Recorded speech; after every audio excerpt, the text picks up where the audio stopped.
Even when I was 5 years old, I knew I was gay. Oh, best day of my life right there.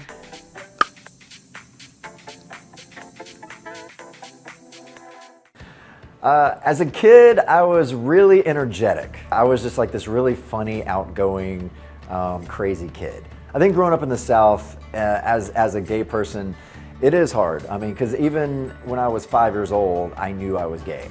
But I remember I knew I'd have to hide it the rest of my life because I knew it was wrong, and that's what people kept telling me. I feel empathy for that little kid because that was on his mind a lot growing up. Don't worry about what people think of you. There's nothing wrong with you at all. You can be and love whoever you want. We went from Miss USA to RuPaul's Drag Race Season 5. I had no idea what I was walking into. I thought me walking into the workroom of Season 5 was going to be a big pageant, just on a larger scale with RuPaul as the head judge. No, not at all.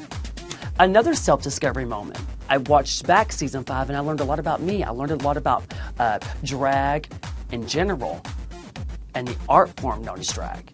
I authentically have embraced everything about myself, flaws and all. And that led me to All Stars a few short years later, and I think you could see the evolution, the glow up of Alyssa Edwards, the unapologetic Alyssa Edwards.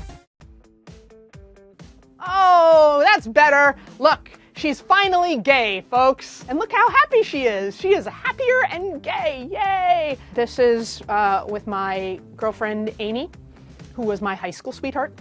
And this is, we stayed together for 9 years. Like, I look at that picture and I look, hey, that's what everyone should get to feel in life, to feel fully in themselves. But my advice to myself is like, you know, look at how good it feels to be yourself. Oh, my babies! That was actually on Father's Day.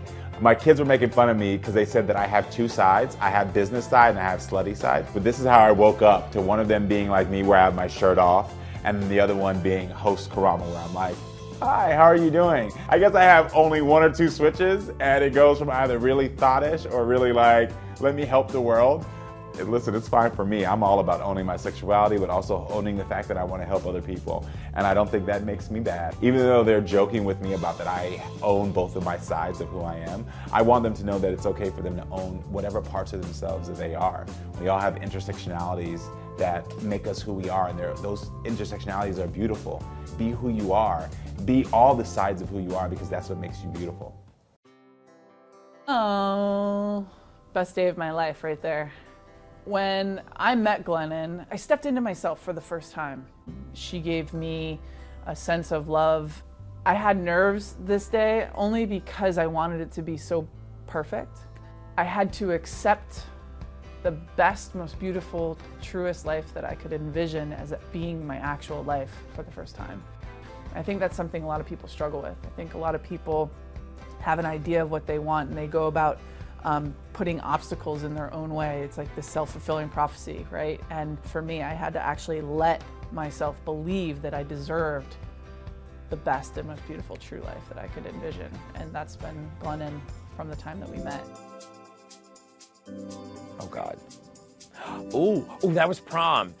It was my 10th grade year, and it was prom. As you can see, I'm sporting that Michael Jackson curl. It was quite the look. A lot of hair product, and I thought I'd be flashy and wear a brocade vest that I bought from a store called Merry Go Round. But it was a good look, and no one knew that I was gay.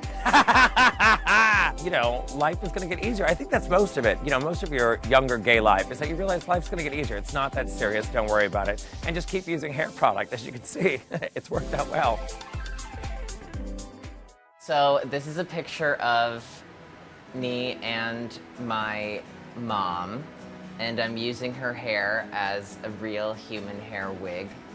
So even at that age, I had an expensive taste. The best lesson my mom ever taught me was to always dream big and to always think big. All the dreams and the goals that I had growing up, my mom always told me not to put a limit on them, and I never did. I never thought it would be impossible to go to the Olympics. I never thought it would be impossible to do any of the things I've gotten to do, because my mom always taught me that I shouldn't put a limit on what I was capable of.